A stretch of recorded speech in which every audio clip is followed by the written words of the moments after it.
So here's a list of 11 countries the Iranian regime has attacked. And let's be clear, the goal is simple. Cause enough chaos, enough public fear, enough disruption so that these governments will eventually pressure the US to back off and say, "Abeg, we can't take this anymore." And this comes as US Central Command confirmed that 3 American soldiers are now KIA. So I want you to tell me in the comments, do you think Iran's gamble will work or will it blow up in their face? Because these countries might eventually conclude that Iran is becoming such a destabilizing threat that if they allow Tehran to keep advancing its weapons programs, they are basically handing over the entire region to the IRGC. And as much as some Africans online rant about Iran good, Israel bad, let me remind you of something uncomfortable. It's Iran, not Israel, that has caused enough chaos that even Africans living in the Gulf are fleeing for their lives, saying Iran is bringing the same violence they escaped from in Nigeria right back to their doorstep in Bahrain, Qatar, and elsewhere. Iran did that, not Israel. Iran has targeted Cyprus, Oman, Bahrain, Iraq, Israel, Jordan, Kuwait, Qatar, Saudi Arabia, Syria, and the UAE with 465 missiles and 357 drones, totaling 824 projectiles, still significantly below the 3,000 drone swarm fantasy some of your pseudo-intellectual defense analysts claimed Iran could launch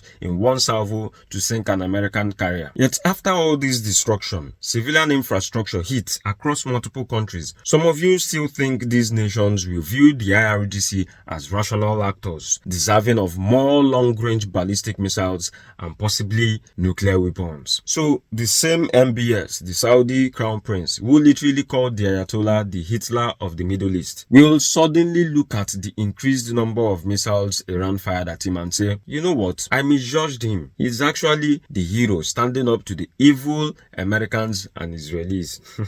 Let's also address the lazy comparison with Israel. Israel's strikes are mostly in retaliation and typically target Hezbollah operations in Lebanon, Houthi platforms in Yemen, Quds Force officials in Syria, Hamas and PIJ leadership hiding comfortably in Iran and Qatar. Meanwhile, Iran fired at a US base in Qatar in June 2025, then months later had the nerve to call Israel's first ever strike on Qatar a violation of sovereignty. Hypocrisy at Olympic level. And here's my stance. If you are Iran and the US, your sworn enemy, is operating in Qatar, then if you have the power, neutralize them. Let Qatar defend itself if it wants to assert sovereignty. Same rule applies to Israel. If Hamas leadership is chilling in Qatar like they are on vacation, then yes, Israel will do what needs to be done. But here's where you completely miss the plot. Israel targets enemy combatants with unintended civilian loss. IRGC targets civilian structures. The IRGC openly aims for maximum mayhem. So don't cry when they start facing backlash for shooting themselves in the foot by doing nonsense like potentially trying to bring down the Burj Khalifa, targeting Dubai International Airport, targeting Kuwait International Airport, targeting Abu Dhabi International Airport, hitting Burj Al Arab, striking civilian apartment buildings, and hitting oil tankers with drones you swore were carrier killers. What's next is you claim there is a secret CIA aircraft carrier hidden inside Burj Khalifa, Abi? Don't come here complaining Israel bombed 6 countries, so Iran should be allowed to bomb 12. One is targeting armed militias and combatants with unintentional civilian casualties. The other is comfortably targeting civilians to create panic. The difference